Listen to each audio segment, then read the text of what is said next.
Jaya plus செய்திகளுக்காக Uma Sivakumar.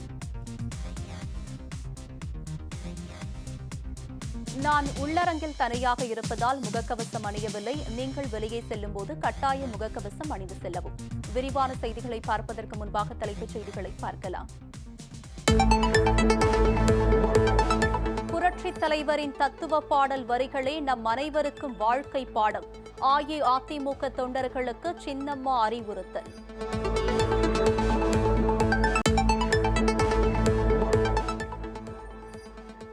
Corona இரண்டாம் அலை காரணமாக 2 லட்சம் கோடி ரூபாய் அளவுக்கு பொருளாதார இழப்பு ஏற்படும். ரிசர்வ் வங்கி தகவல்.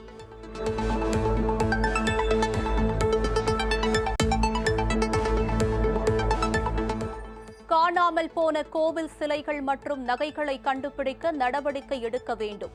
தமிழக அரசிற்கு சென்னை உயர்நீதிமன்றம் உத்தரவு.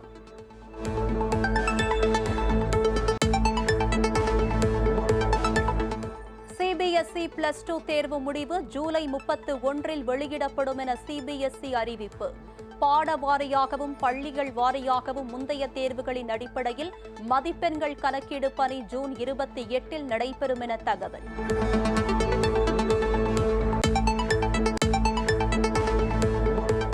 தவறு செய்யும் வழக்கறிஞர்கள் மீது பார் கவுன்சில் தானாக முன்வந்து நடவடிக்கை எடுக்க முடியுமா?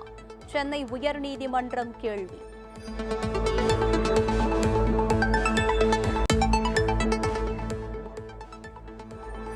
மைக்ரோசாப்ட் நிறுவனத்தின் தலைவராக சத்ய நாதல்லா நியமனம். சிஇஓ பொறுப்பில் இருந்து பதவி உயர்வு.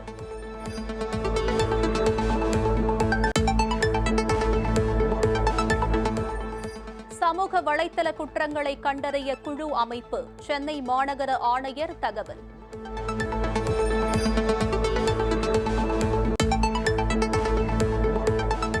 யூடியூபர் மதனின் பேச்சுகள் கேட்க முடியாத அளவில் உள்ளன. சென்னை உயர்நீதிமன்றம் கண்டனம்.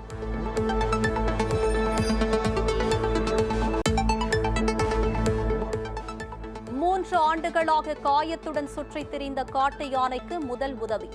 கும்கி யானைகளின் உதவியுடன் முதுமலை புலிகள் காப்பகத்திற்கு அனுப்பி வைப்பு.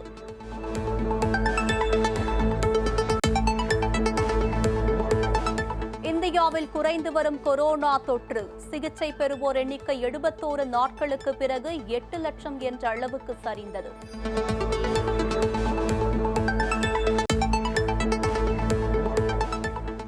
நெல்லை மாவட்டத்தில் நள்ளிரவில் வீடுகள் மீது கற்கள் வீசி தாக்குதல். நடவடிக்கை எடுக்க வலியுறுத்தி நடைபெற்ற போராட்டங்களால் பதற்றம்.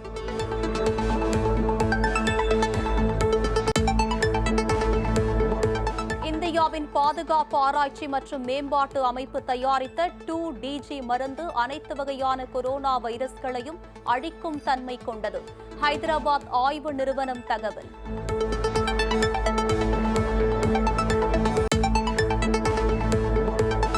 PF கணக்குடன் ஆதாரை இணைப்பதற்கான கால அவகாசம் வரும் செப்டம்பர் 1 வரை நீட்டிப்பு.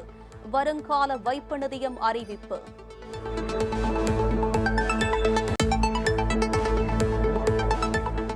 அமெரிக்க அதிபர் ஜோ பைடன் ரஷ்ய அதிபர் விளாடிமிர் புதின் ஜெனீவாவில் சந்திப்பு. இருதரப்பு உறவுகளை வலுப்படுத்த பேச்சுவார்த்தை நடத்தியதாக தகவல்.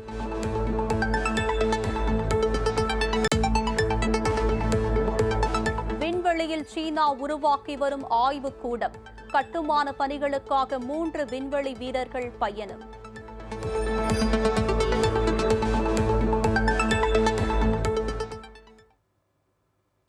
விரிவான செய்திகள். தியாக தலைவி சின்னம்மா கழக தொண்டர்களுடன் தொலைபேசியில் தொடர்ந்து பேசி வருவது கழகத்தினர் மத்தியில் புதிய எழுச்சியையும் உற்சாகத்தையும் ஏற்படுத்தி வருகிறது.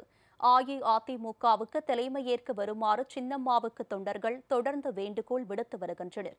சின்னம்மாவுக்கு கழக தொண்டர்கள் தொடர்ந்து கடிதங்கள் எழுதி வரும் நிலையில் அவர்களை தொலைபேசியில் தொடர்பு கொண்டு அவர்களது நலன் குறித்து விசாரித்து வருகிறார். எடப்பாடி பகுதி அஇஅதிமுகவை சேர்ந்த திரு சுரேஷுடன் தியாக தலைவி சின்னம்மா நடத்திய உரையாடல் சமூக வலைதளங்களில் தற்போது வைரலாகி வருகிறது. சுரேஷ், நல்லா இருக்கேன். நீங்க நல்லா இருக்கீங்களா? உடம்புலாம் நல்லா இருக்கு. உங்க வீட்டுல எல்லாம் எல்லாரும் நல்லா இருக்காங்களா? எல்லாரும் நல்லா இருக்காங்கம்மா. சரி உடம்ப பாத்துக்கம்மா. சரி சரி உங்க பின்னாடி வர 1.5 கோடி தொண்டர்களும் தயாரா இருக்கிறாங்க. சரி சரி இந்த எடப்பாடி பழனிசாமி மாரி நான் பேரு சொல்லக்குள்ள தப்பா சரியா தெரியலமா, நான் சொல்ல வேண்டிய கடமையில இருக்கிறேன். அந்த ஒரு சாதாரண ரோட்ல போன இந்த டாக்கு ஒரு 5 ரூபா பிஸ்கட் வாங்கி போட்டா கூட நம்ம பாக்குற போதுதான் நம்ம பின்னாடி நெருங்கோட நினைச்சு பார்த்தோம். எவ்வளவு பெரிய ஒரு சாதாரண நபரா இருந்தவரை எவ்வளவு பெரிய இக்கட்டான குடும்பத்துல ஒரு மிகப்பெரிய ஒரு இக்கட்டான சூழல்ல அம்மாவுக்கு ஒரு இக்கட்டான சூழல், அந்த சூழ்நிலை அன்னைக்கு நீங்க நினைச்சிருந்தா இந்த ஆட்சி அதிகாரம் நம்மளே இல்ல, ஆட்சி இருந்தா என்ன இல்ல நீங்க விட்டுட்டு பிடிச்சிருக்கலாம், உங்களுக்கு அந்த சிக்கலே கூட வந்துடாம இருந்திருக்கும். அதெல்லாம் தாண்டி எவ்வளவு இக்கட்டான நிலையில நீங்க விட்டுட்டு போவீங்க. அந்த நினைச்சுக்கும் பழனிசாமிக்கு சம்மந்தமே இல்லம்மா. அவங்களுக்கு குடும்பத்தையும் தாண்டி கூட நீங்க என்ன சொல்றீங்க, எல்லாரும் ஒன்னா சேரணும். ஆமா, கட்சி நல்லா இருக்கணும்ல. ஆமா, அதனால நான் தற்காலிகமா உதவுறேன்னு சொன்னீங்க. ஆமா, அந்த விசுவாசம் கூட அவங்களுக்கு இல்லம்மா. அது அவ்வளவு துரோகத்தையும் தாண்டி நீங்க எல்லாரும் நம்ம விட்டு கொடுக்கணும்னு நினைச்சு எல்லாரும் ஒண்ணு சேர்ந்து 1.5 கோடி தொண்டர்களோட வீணாயிடக்கூடாது. ஆமா ஆமா அம்மா உருவாக்கிய கட்சி, அம்மாவோட 37 ஆண்டுகளுக்கு மேல நீங்க இருந்திருக்கீங்க. இதெல்லாம் விட்டுட்டு கூட நீங்க அதை சொன்னீங்க உண்மை. ஆனா இவங்க ஒரு 5-6 பேர் அவங்களோட சுயநலத்திற்காக இந்த இயக்கம் வேண்டாம் கூடாது, உண்ணாம கூடாது, நீங்க அவங்களுக்கு அதிகார ஆட்சி இருக்க கூடாது அப்படிங்கிறதுக்காக துரோகிகளோட கை கொடுக்குறாங்க. நீங்க அம்மா உங்க பின்னாடி 1.5 கோடி தொண்டர்களும் தெளிவா தெளிவா இருக்காங்க. இவங்களோட குறிப்பிட்ட நபர்களோட பேச்சை எதிர்ப்பு பண்ணிட்டு இருக்காங்க. தொகுதிக்குள்ள எடுத்துக்கிட்டாவே தொண்டர்களோட அடிமட்ட தொண்டர்கள் அம்மா எப்ப வருவாங்க எதிர்பார்த்துட்டு இருக்காங்க. ஆமா ஆமா, எனக்கு அங்க இருந்தும் சுரேஷ், அங்க எனக்கு நிறைய எடப்பாடியிலேருந்து நிறைய கட்சிக்காரங்க எனக்கு கடிதம் போட்டிருக்காங்க. நானும் பதிலெலாம் போட்டுக்கிட்டே தான் இருப்பேன். அவங்க வீட்டு திருமண நிகழ்ச்சிக்கு கூட எனக்கு பத்திரிகை அனுப்புவாங்க. அதுக்கு கூட நான் வாழ்த்து கடிதம்லாம் அனுப்பிச்சிருக்கேன். சரி,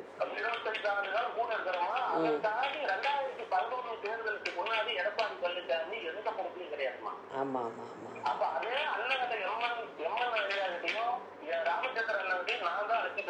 சரி சரி சரி, மாவட்ட செயலாளர் மாவட்ட செயலாளர்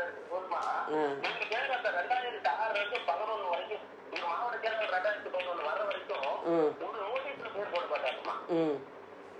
அப்ப நாங்கெல்லாம் கூட இருந்து கஷ்டப்பட்டு அம்மா பிறந்த நாள் அன்னைக்கு மட்டும் மாவட்ட செயலாளர் விட்டுட்டு போனா, நகர செயலர் விட்டுட்டு போனா கூட்டம் நடத்தலாம். அம்மா ஒரு வாய்ப்பு கொடுத்திருக்காங்க.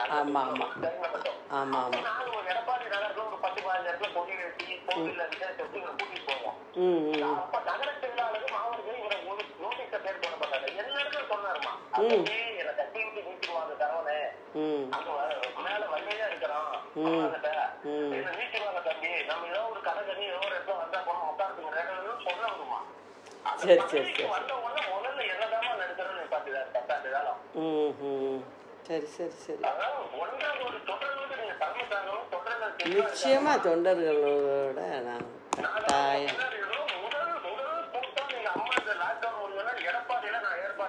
சரிங்க, சரி சரி சரி சரி சரி சரி சரி சரி சரி சரி.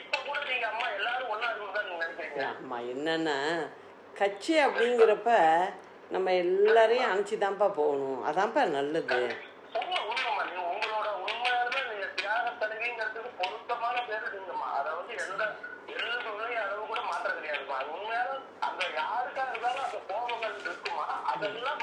மறந்துட்டு தான் ஒரு இது கட்சி தலைமைங்கிறப்ப நம்ம செய்யணும். இப்போ அம்மா இருந்தப்பையும் பாருங்கள், அம்மாவை எவ்வளோ பேர் திட்டினாங்க. 2ஆம் கட்ட தலைவர்கள் அவங்கள எல்லாரையும் நம்ம சேர்த்து தான் ஒன்றா தான் கொண்டுட்டு போனோம். நம்ம அந்த ஜானி ஜேனிங்கிற வித்தியாசமே பார்க்காம நாங்கள் கொண்டுட்டு போயிருக்கோம். எனக்கெல்லாம் இப்போ ரொம்ப சின்ன வயசு, அப்போவே எனக்கு அந்த மனப்பக்குவம்லாம் வந்துட்டுப்பா.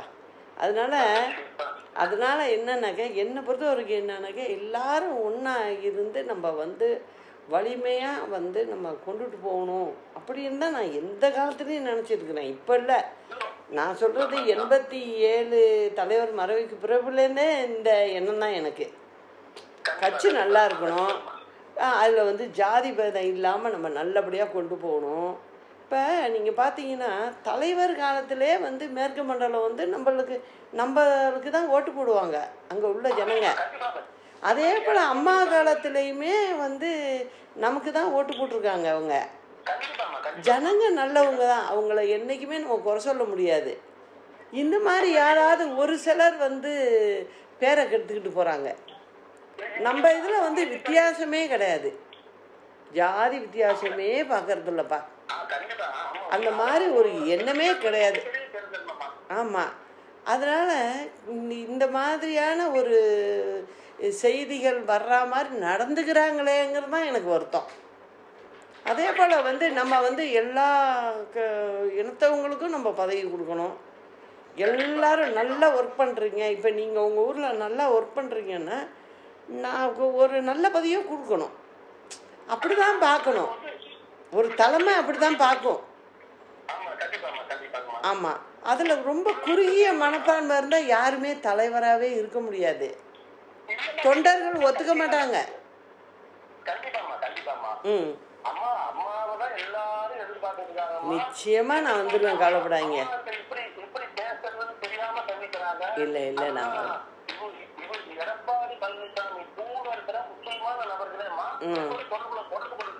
சரி சரி சரி சரி சரி அவங்களாம் கட்சி வந்து நல்லா இருக்கணும்னு நினைக்கிறவங்க அப்படி தான்ப்பா நினைப்பாங்க. கட்சி வந்து அனைத்து இந்திய அண்ணா திராவிட முன்னேற்ற கழகம் நல்லா இருக்கணும் அப்படின்னு ஆசைப்படுற மனசு எல்லாமே இதை தான் விரும்பும். ஆமாம் ஆமாம்,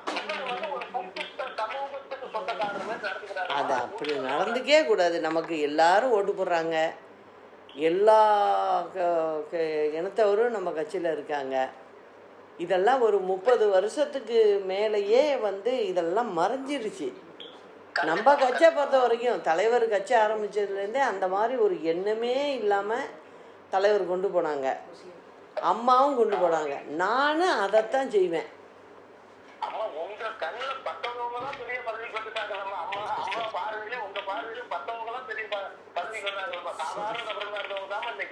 ஆமாம் ஆமாம் ஆமாம் ஆமாம் ஆமாம் ஆமாம், சரி சரி சரி, ஆமாம் ஆமாம், சரி சரி, அதான் அதான் அதான் அதான், ஆமாம் ஆமாம் ஆமாம் ஆமாம். அந்த பக்குவம் வந்து அதெல்லாம்ப்பா, அந்த பக்குவம் வந்து யாருக்கு வரும்னா இந்த மாதிரி ஒரு சிக்கல்களை இப்போ நான் பார்த்து வந்திருக்கேன். தலைவர் மறைவுக்கு அப்புறம் இதெல்லாம் நான் பார்த்து வந்திருக்கேன். எனக்கு அந்த 87லேயே அந்த பக்குவம் வந்துருச்சு. அதெல்லாம் வந்து அதான் அதான் அதான் அதான் அதான் அதான் அதனால ஒரு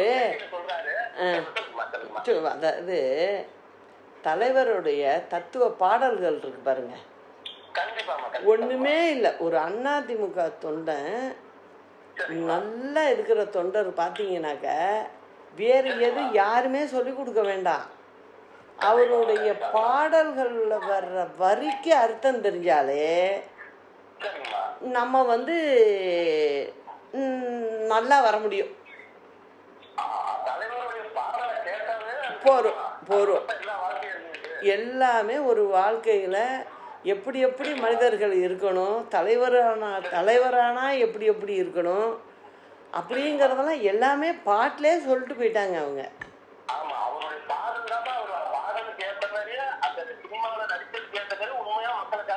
வாழ்ந்தார். அதை வந்து நம்ம வந்து கற்றுக்கிட்டு இந்த கட்சியில் இருந்தாலே நல்லா இருக்கும்.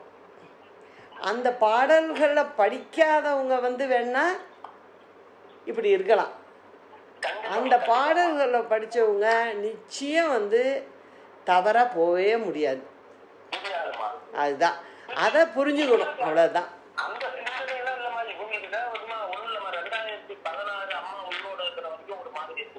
அதான் அதான்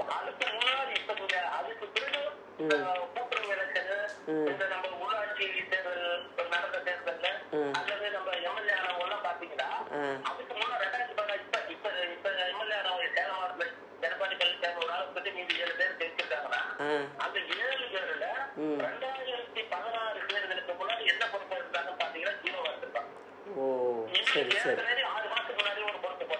சரி சரி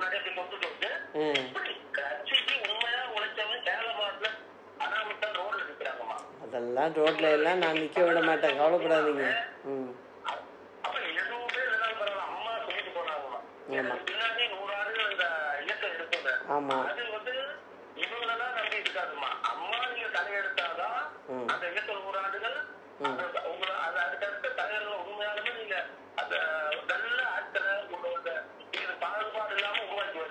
நிச்சயமா நிச்சயம் நிச்சயம் கொண்டு வருவேன். சரி சரி சரி சரி சரி வரேன் வரேன். சரி சரி சரி சரி சரி சரி சரி சரி சரி சரி சரி சரி சரி அப்படியெல்லாம் சொல்ல வேண்டாம். சரி சரி சரி சரி சரி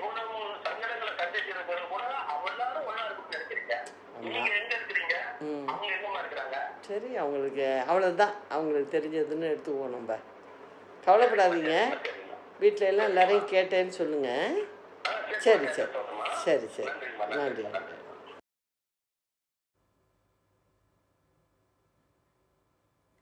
கொரோனா இரண்டாம் அலை காரணமாக 2 லட்சம் கோடி ரூபாய் அளவுக்கு பொருளாதார இழப்பு ஏற்படும் என்று ரிசர்வ் வங்கி கணித்துள்ளது.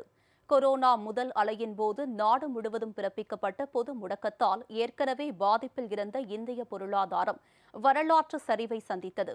இந்த நிலையில் கொரோனா இரண்டாம் அலையில் பாதிப்புக்கு ஏற்ப அந்தந்த மாநிலங்களை ஊரடங்கு கட்டுப்பாடுகளை விதித்தன. இதன் காரணமாக கொரோனா முதல் அலையின் போது ஏற்பட்ட பொருளாதார வீழ்ச்சியை போன்று பெரிய பாதிப்பு ஏற்படாது என்று ரிசர்வ் வங்கி கூறியிருந்தது. இந்நிலையில் கொரோனா இரண்டாம் அலை காரணமாக 2 லட்சம் கோடி ரூபாய் அளவுக்கு பொருளாதார இழப்பு ஏற்படும் என்று ரிசர்வ் வங்கியின் பொருளாதார அறிக்கையில் தெரிவிக்கப்பட்டுள்ளது. இருந்தபோதிலும் கொரோனா முதல் அலையுடன் ஒப்பிடுகையில் தொழில்துறை உற்பத்தியும் ஏற்றுமதியும் அதிகரித்துள்ளதாக கூறப்பட்டுள்ளது.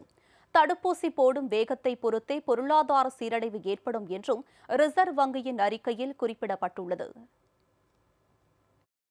இரு நாடுகளுக்கும் இடையேயான உறவை புதுப்பிப்பது தொடர்பாக அமெரிக்க அதிபர் ஜோ பைடனும் ரஷ்ய அதிபர் விளாடிமிர் புதினும் ஜெனீவாவில் பேச்சுவார்த்தை நடத்தினர்.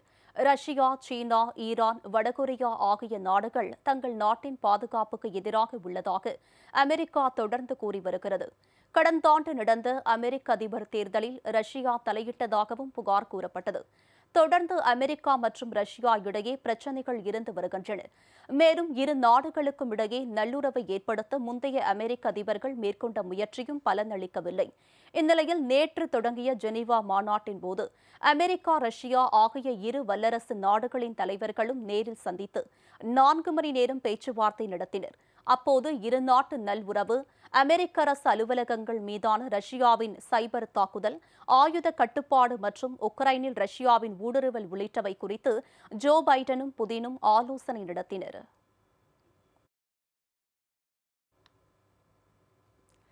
ஜெர்மனியில் ஆக்கிரமிப்பு கும்பலை வெளியேற்ற சென்ற போலீசார் மீது நடத்தப்பட்ட கல்வீச்சு சம்பவத்தில் 60 போலீசார் காயமடைந்தனர். ஜெர்மனியில் பெர்லின் நகரில் பல நாட்களாக காலியாக இருந்த வீடு ஒன்றை ஒரு கும்பல் ஆக்கிரமித்து குடியேறியதோடு சட்டவிரோத நடவடிக்கையிலும் ஈடுபட்டு வந்துள்ளனர். இதுபற்றி தகவல் அறிந்து சென்ற போலீசார் அவர்களை வெளியேறும்படி கூறினர். ஆனால் அந்த கும்பலை சேர்ந்த 200க்கும் மேற்பட்டவர்கள் திடீரென்று போலீசார் மீது கற்களையும் பாட்டில்களையும் வீசி தாக்குதலை நடத்தினர். போலீசார் காயமடைந்த சூழலிலும் தங்களது பணியில் இருந்து விலகாமல் ஆக்கிரமிப்பு நபர்களை வெளியேற்றும் பணியை தொடர்ந்தனர். ஆக்கிரமிப்பாளர்கள் அடையாளம் தெரியாத வகையில் துணியால் தங்களது முகங்களை மறைத்துக் கொண்டு போலீசாரின் தடுப்பான்களையும் தீயிட்டு கொளுத்தியுள்ளனர். இதனால் அந்த பகுதியே போர்க்களம் போல காட்சியளித்தது.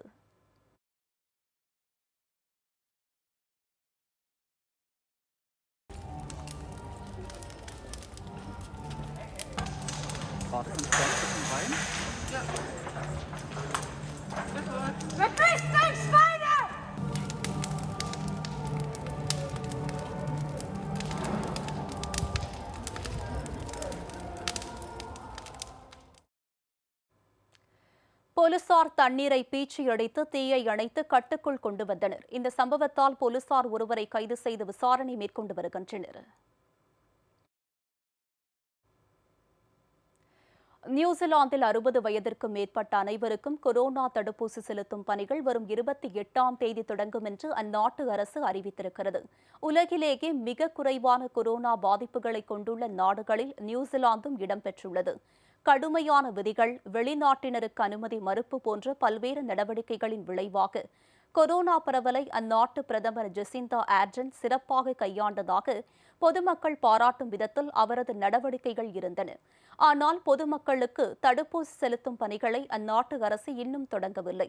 இருப்பினும் கொரோனா பரவிய பகுதிகளில் மட்டும் ஏற்கனவே தடுப்பூசி செலுத்தும் பணிகள் மேற்கொள்ளப்பட்டன. நாட்டின் மொத்த மக்கள் தொகையான 50 லட்சம் பேரில் இதுவரை 3,25,000 பேருக்கு 2 டோஸ் தடுப்பு மருந்துகள் செலுத்தப்பட்டுள்ள நிலையில் 5,60,000 பேருக்கு முதல் டோஸ் தடுப்பு மருந்து அளிக்கப்பட்டுள்ளது. இந்நிலையில் வரும் 28ஆம் தேதி முதல் 60 வயதிற்கு மேற்பட்ட அனைவருக்கும் தடுப்பூசி செலுத்தப்படும் என்றும் ஆகஸ்ட் மாதம் 11ஆம் தேதி முதல் 55 வயதிற்கு மேற்பட்ட பொதுமக்களுக்கு தடுப்பூசி செலுத்தப்படும் என்று அந்நாட்டு பிரதமர் ஜெசிந்தா ஆர்டன் அறிவித்துள்ளார். இதற்கிடையே தடுப்பூசி செலுத்தும் பணிகளில் அரசு போதுமான அக்கறை காட்டவில்லை என்று அரசியல் பிரமுகர்கள் விமர்சித்துள்ளனர்.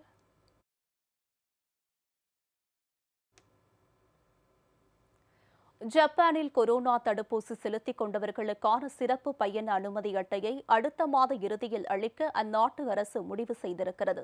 உலகம் முழுவதும் கொரோனா வைரஸ் தடுப்பூசி செலுத்தும் பணிகள் மேற்கொள்ளப்பட்டு வரும் நிலையில் இஸ்ரேல், சீனா, பிரிட்டன் உள்ளிட்ட மிகச்சில நாடுகளே மிக வேகமாக இந்த பணிகளை மேற்கொண்டுள்ளன. அமெரிக்கா உள்ளிட்ட பணக்கார நாடுகளும் தடுப்பூசி செலுத்தும் பணிகளில் பெரும் சவால்களை எதிர்கொண்டு வரும் நிலையில் ஜப்பான் மிக மந்தமாக செயல்படுவதாக விமர்சனங்கள் எழுந்துள்ளன. ஒலிம்பிக் போட்டிகளை நடத்த தயாராகி வரும் அந்நாட்டு அரசு தற்போது கொரோனா தடுப்பூசி செலுத்தும் பணிகளை விரைவுபடுத்தி வருகிறது. டோக்கியோ, ஒசாகா போன்ற நகரங்களுக்கு உயர் முன்னுரிமை அளிப்பது தடுப்பூசி விநியோகம் கடந்த சில நாட்களுக்கு முன்பு தொடங்கிய நிலையில் தடுப்பூசி செலுத்திக் கொண்டவர்களுக்கு சிறப்பு பயண அனுமதி அட்டையை அளிக்க ஜப்பான் திட்டமிட்டுள்ளது. இந்த திட்டத்தின்படி ஜூலை மாத இறுதியில் இதுபோன்ற பயண அனுமதி அட்டை பொதுமக்களுக்கு அளிக்கப்படும். முதலில் காகிதம் மூலம் இந்த அனுமதி அட்டைகள் அளிக்கப்படும் என்றும் பின்னர் டிஜிட்டல் முறையில் அளிக்கப்படும் என்றும் அமைச்சரவை தலைமை செயலாளர் காட்சென்போ காட்டோ அறிவித்துள்ளார்.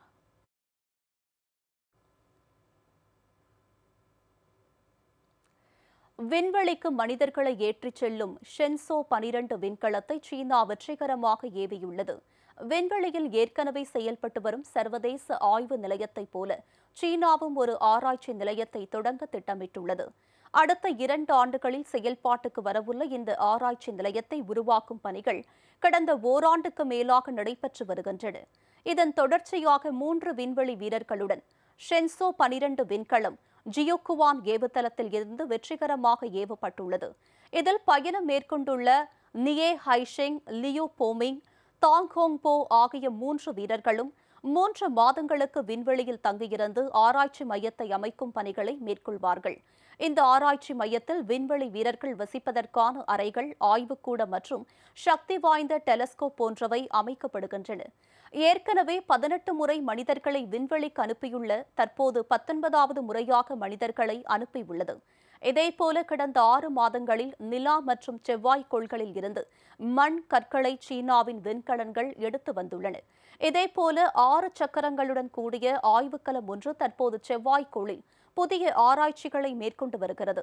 மிக குறுகிய காலத்தில் விண்வெளி ஆராய்ச்சியில் சீனா மிக வேகமாக முன்னேறி வருவது குறிப்பிடத்தக்கது.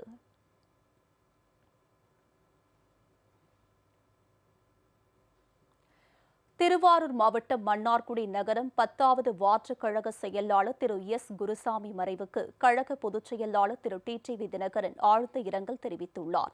அம்மா மக்கள் முன்னேற்றக் கழக பொதுச் செயலாளர் திரு டிடிவி தினகரன் இன்று வெளியிட்டுள்ள இரங்கல் செய்தியில், திருவாரூர் மாவட்டம் மன்னார்குடி நகரம் 10வது வார்டு கழக செயலாளர் திரு எஸ். குருசாமி உடல்நலக்குறைவால் இயற்கை எய்தினார் என்ற செய்தி கேட்டு வருத்தமுற்றதாக தெரிவித்துள்ளார். அன்னாரை இழந்து வாடும் குடும்பத்தினருக்கு திரு டிடிவி தினகரன் ஆழ்ந்த இரங்கலை தெரிவித்துக் கொண்டுள்ளார்.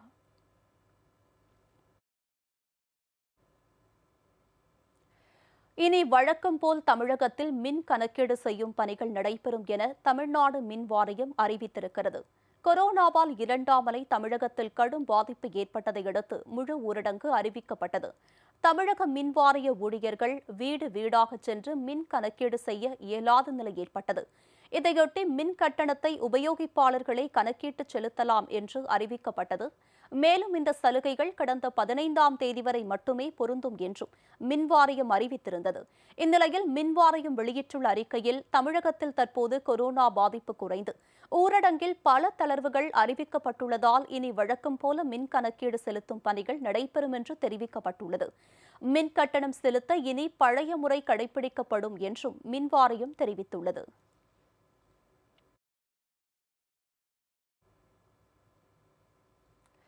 டெல்டா மாவட்ட விவசாயிகளின் நலனுக்காக 61.9 கோடி ரூபாய் மதிப்பில் குறுவை நெல் சாகுபடி தொகுப்பு திட்டத்தை தமிழக அரசு அறிவித்திருக்கிறது. இது தொடர்பாக தமிழக அரசு வெளியிட்டுள்ள செய்திக்குறிப்பில், டெல்டா மாவட்ட விவசாயிகள் குறுவை பருவத்தில் அதிக மகசூல் பெற வேண்டும் என்பதற்காக 2870 மெட்ரிக் டன் சான்று நெல் விதைகள், 1,90,000 ஏக்கர் பரப்பில் முழு மானியத்தில் ரசாயன உரங்கள், 24 ஏக்கர் பரப்பில் பசுந்தாளுர விதைகள் உள்ளிட்ட இடுபொருட்கள் மானிய விலையில் விநியோகிக்கப்படும் என்று தெரிவிக்கப்பட்டுள்ளது.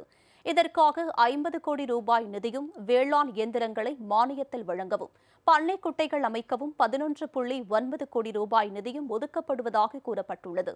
இந்த திட்டத்தின் மூலம் 2,07,259 விவசாயிகள் பயனடைவார்கள் என்றும், நடப்பாண்டில் குறுவை நெல் சாகுபடி இலக்கான 3,50,000 ஏக்கரை விட கூடுதலான பரப்பளவில் சாகுபடி மேற்கொள்ளப்படும் என்று எதிர்பார்க்கப்படுவதாகவும் தமிழக அரசு வெளியிட்டுள்ள செய்திக்குறிப்பில் தெரிவிக்கப்பட்டுள்ளது.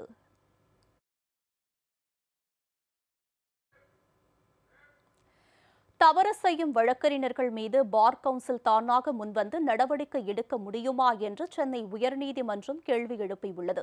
சென்னை சேத்துப்பட்டு சிக்னலில் காவலர்களுடன் வழக்கறிஞர் தனுஜா ராஜன் வாக்குவாதத்தில் ஈடுபட்ட சம்பவம் சமூக வலைதளங்களில் பரவியது. இதையடுத்து தலைமை காவலர் ரஜித்குமார் அளித்த புகாரின் பேரில் சேத்துப்பட்டு போலீசார் 6 பிரிவுகளின் கீழ் இருவர் மீதும் வழக்கு பதிவு செய்தனர். இதையடுத்து தனுஜா அவரது மகள் பிரீத்தி சார்பில் முன்ஜாமீன் கோரி சென்னை உயர்நீதிமன்றத்தில் மனு தாக்கல் செய்யப்பட்டது. இந்த வழக்கு நீதிபதி தண்டபாணி முன்பு விசாரணைக்கு வந்தது. அப்போது தவறு செய்யும் வழக்கறிஞர்கள் மீது தானாக முன்வந்து பார் கவுன்சில் நடவடிக்கை எடுக்குமா என்று கேள்வி எழுப்பிய நீதிபதிகள், தவறு செய்யும் வழக்கறிஞர்களை நீதிமன்றம் காப்பாற்றும் என்று மக்கள் நினைப்பதாக வேதனை தெரிவித்தனர். வழக்கறிஞர் தொழில் ஒரு உன்னதமான தொழில் என்றும், வழக்கறிஞர்கள் மீதான புகார்கள் அதிகரித்து வருவதாகவும், சமூக வலைதளங்களில் வீடியோக்கள் பரப்பப்படுவதாகவும் நீதிபதிகள் வேதனையுடன் குறிப்பிட்டனர்.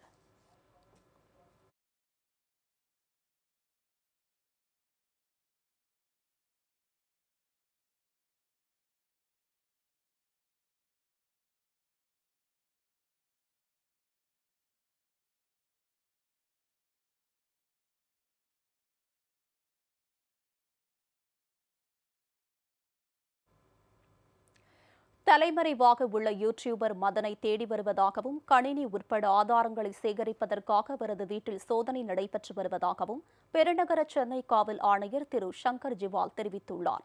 சென்னை ராயப்பேட்டையில் நடைபெற்ற நிகழ்ச்சியில் கலந்து கொண்ட பின் செய்தியாளர்களிடம் பேசிய அவர், யூடியூபர் மதனின் மனைவியை கைது செய்துள்ள நிலையில் மதனை தேடும் பணி நடைபெற்று வருவதாக குறிப்பிட்டார். மதன் இன்னும் காணவில்லை, அவர் தேடிட்டு இருக்கோம். அவர் கேஸ் சம்மந்தப்பட்டிருக்காரா, ஆதாரம் இருக்கு, அரெஸ்ட் பண்ண முயற்சி போயிட்டு இருக்கு. மணிகண்டன் பெயில் கேன்சல் ஆயிருக்கு. அடுத்த கட்டமாக நம்ம என்ன நடவடிக்கை அது இன்னும் விசாரணையில் இருக்கு. நம்ம அதில் சில பேர் இப்போது அவங்க ஸ்ட்ராங் கொடுத்துருக்காங்க ஸ்டேட்மெண்ட் 164 பிஃபோர் மஜிஸ்ட்ரேட். ஸோ அடுத்த என்ன ஸ்டெப் எடுக்க போகிறோம், எவிடன்ஸ் பேஸ் பண்ணி தான் பார்த்துக்குவோம்.